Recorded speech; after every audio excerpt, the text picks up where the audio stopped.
কি হালি মামা কেমন আছেন? আলহামদুলিল্লাহ ভালোই আছি। আপনি কেমন আছেন? আরে মামা ভালা কি ভালো থাকতাম কম। এই 17-18 বছর সংসার করতে গিয়া হ্যাঁ বলে আমি কিছুই দিতে পারিনি, কিছুই করতে পারিনি। খালি বলে আমি আমার ব্যর্থতা, আমার ব্যর্থতা, সবই বলে আমার ব্যর্থতা। কিচ্ছু না, ভালো লাগে না মামা, খালি যন্ত্রণা। আমার কিছু ভালো লাগে না মামা, এত ব্যর্থতা আমার জীবনে ভরা। কি কইতাম মামা, তার আর ভালো লাগে না। দাঁড়িয়ে দুরিয়ে বাইক আছে গা, আল্লাহ বিল্লাহ কইরা এই বাইক জীবনটা কাটাইছি তার এই কারণে।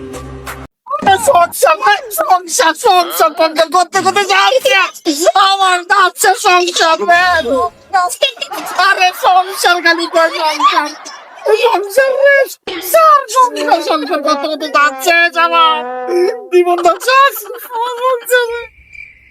আরে মামা উঠে, আমি কইলাম আমার সংসারে তো আমরা কান্দেন কে রে? আরে মানে 15 বছর সংসার করতে করতে আমার জীবনটা শেষ। আমার এই চারিদিন কাঁথা ছিল, চুলটি কাঁথা ছিল বাইক আছে গা। এরপরে এত চাহিদা মিটে না, চাহিদা মিটে না, সংসার করতে সংসার করতে গলি গেছি আমার জন্য না ভুলে আছে। আমি আর সংসার কথা কইতাম না, আমার খালি সংসার কথা করবে না। আমি ভুলে থাকতাম চাই তোমার সংসার সংসার বাদ আই আমার মনে করাই দাও। আমি ভুলে থাকতাম চাই সংসার বাদ মামা, সংসার বাদ।